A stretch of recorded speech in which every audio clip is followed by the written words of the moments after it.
Hey everybody, my name's David, and I have a cool book I want to show you. This might be the only copy of a manuscript. I haven't actually opened it yet. It was shipped to me, and they had it in cardboard. It's titled The Chronological Record and Index of Television Activities from 1921 to 1935. It was written by Norrin Kirsta, who in 1941, so 6 years after it was published, became the managing director of NBC Television. In 1941, he was basically responsible for kind of creating commercial television, doing all the fundraising and contracts for the commercials.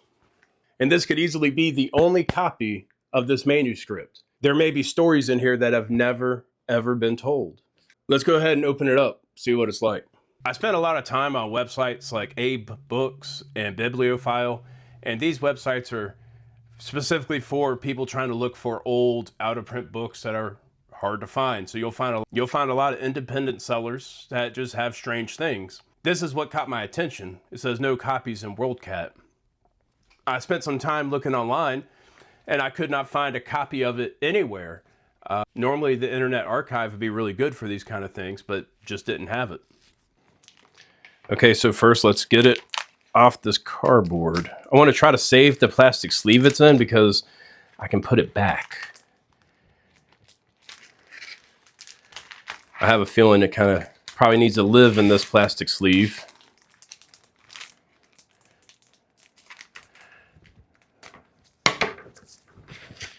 And we'll get rid of this. So here we are. Let's cut this seal.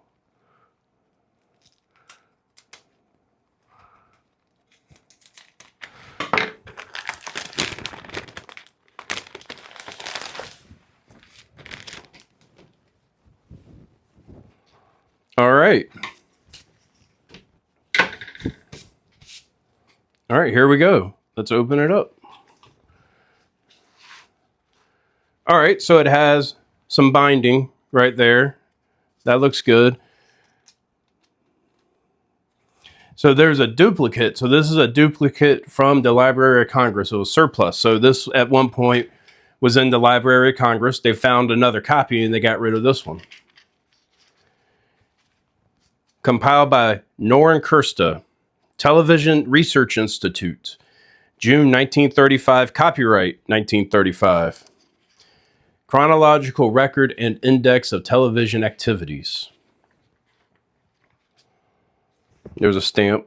There's some kind of number. CIA, then a funky A, 176752. This was, how was this printed? What kind of paper is this, I wonder?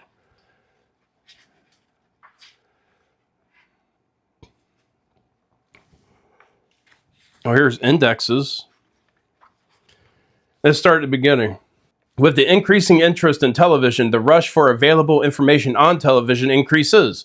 However, other than some technical treatises, there is very little information compiled in convenient form on this subject. In view of the following complication, an index is timely and should prove extremely valuable to advertisers, advertising agencies, broadcasters, moving picture producers, and others which are or will be affected by television progress. The New York Times has been used throughout this study as being representative and authoritative for the facts and sequence used. The dates accompanying the statements and activities referred to the issues of the New York Times in which more details could be obtained if necessary. That's pretty cool. Let's take a look. Facsimile transmissions. Oh, so here he defines the difference between facsimile and television. And they have both, and he explains why. Look at this ink. Look at the print. It's so uneven. The punctuation has great ink, but the letters don't.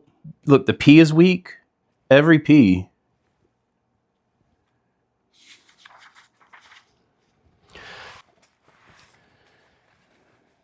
So here, Norrin Kirsta cataloged how many times the term television and facsimile were used in the New York Times, which is wild to think about, isn't it?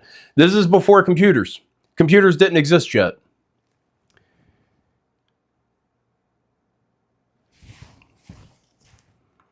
And here you can see, so television really got its start in 1924, 1925. That's when John Boogie Bayard created mechanical television. And so you can see it kind of take off at that point. In 1926, 1927 is when Philo Farnsworth was developing television. And then RCA took over from where Farnsworth was. There's a story to that. So here, he covers dimensions. So in 1920, there were 0 mentions of television, but 2 mentions of facsimile. And those 2 were in July and December. He has it broken up by half of the year right here. So this set of numbers, or the top set of numbers, is January to June, and the bottom set of numbers is July to December. In 1920, wire photos transmitted in France with apparatus developed by Dr. Belin of press interest. So this is a summary of each year. 1925, that's where we should see Bayard's television. We see Bayard here at 26. DeForest and others look into television future. No mention of Farnsworth in 26.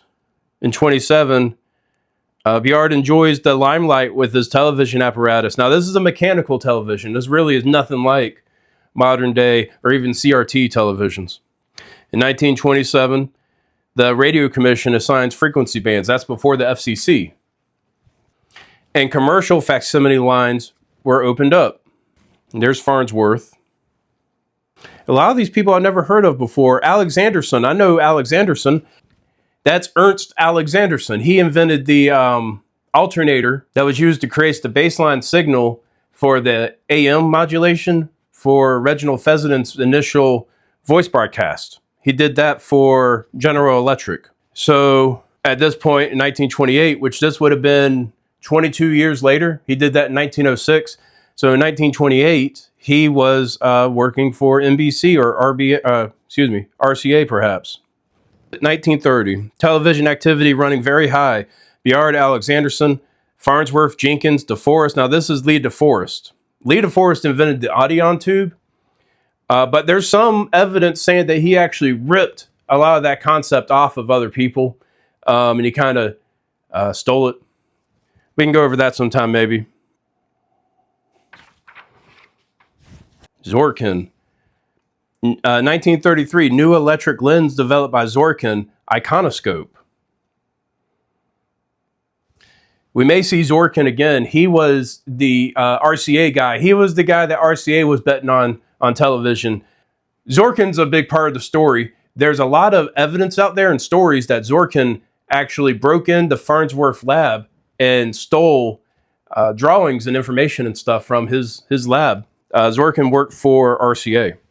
1935, new transmission line developed by Bell Labs, especially adaptable for interconnection between television network stations. And here it's telling you that it has a subject index. So I could look up different things. So Bell Labs is on all these different pages. General Electric, Knickerbocker, National Television, National Broadcasting Corporation, that's NBC, Telefunken, U.S. Radio and Telegraph, or it might be U.S. Radio and Telephone. American Telegraph and Telephone, that's AT&T. Columbia Broadcasting, that's CBS today. Cathode ray tubes, aviation. I wonder what aviation has to do with it. Costs. That's probably pretty important to this guy.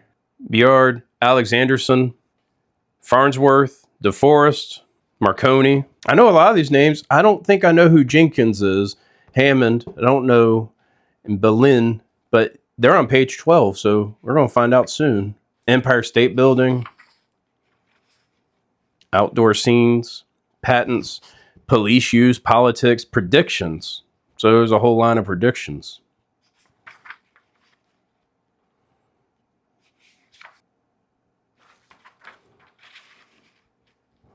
Different transmitters. I wonder if in 1935, this is possible that this is every television and facsimile transmitter station in the country.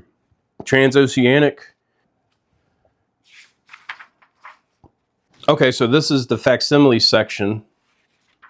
This is the television section. So this is all the same stuff having to do with facsimile. I'm not exactly sure what he's meaning when he says facsimile. The chronological record, the following list of television and facsimile activities is in the form of a chronological record by days from 1920 to date. This is June 1935. The dates correspond to issues of the New York Times, in which greater detail may be attained if desired. The numbers accompanying each statement were used for the references in the subject index, which precedes this record. Okay, so number 12, Ibelin demonstrates long-distance sight by wireless in Paris. Stereoscopic picture shown. Invention of H. Peterson, Norwegian, said to reproduce photographically at any distance. So each entry is numbered, and we can go back to the index, and so you can see where the ink wasn't dried as they were printing it. Look at that.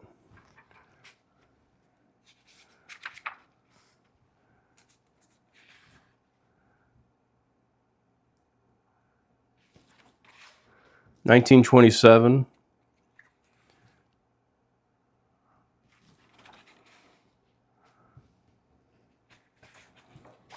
This is pretty amazing, isn't it?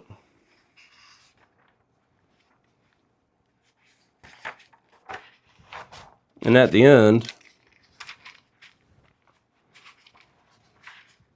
so the last thing listed, advertisement announcement, holders of Bayard, but I don't know how to pronounce it, to be honest. What do you think? Pretty cool, right? I reckon I ought to remove it from the binding and scan it and send it over to the Internet Archive. It's only so many pages, so it probably wouldn't be too very difficult. Let's put it back in its sleeve.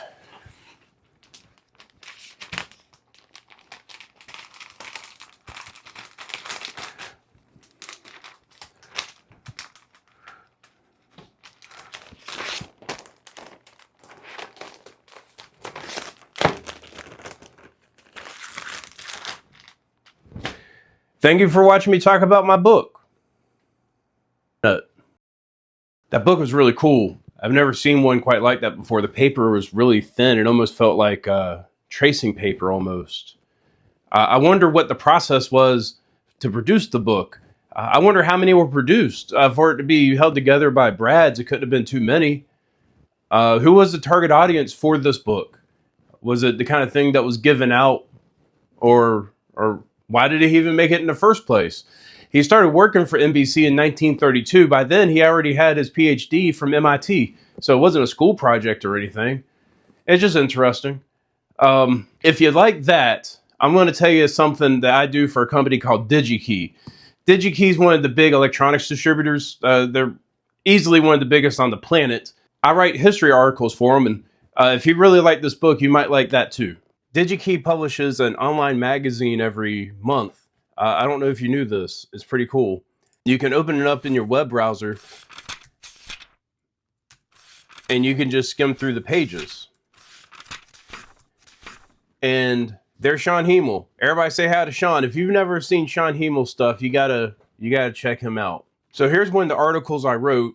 This is on a book called Electricity or Ethereal Fire Considered. This is the first medical technology book that was written in the New World, 1802. I was able to find a copy on, I believe it was eBay.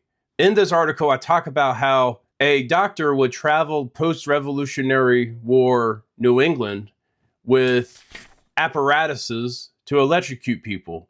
And he would treat different things like asthma, arthritis, dysentery. He talks about how he cured 2 children from a dysentery outbreak by using electricity. And then at the end of each article, there's a timeline where I talk about all different kind of things that happen relating to the story. If you like it, I have a catalog on my website of all of them. So this is my website, cybercitycircuits.com. And up here, you can see Retro Electro. You click it, and this is just all the different articles that have already been published. I have tons of them. I love getting feedback on them. Check it out. Please let me know what you think.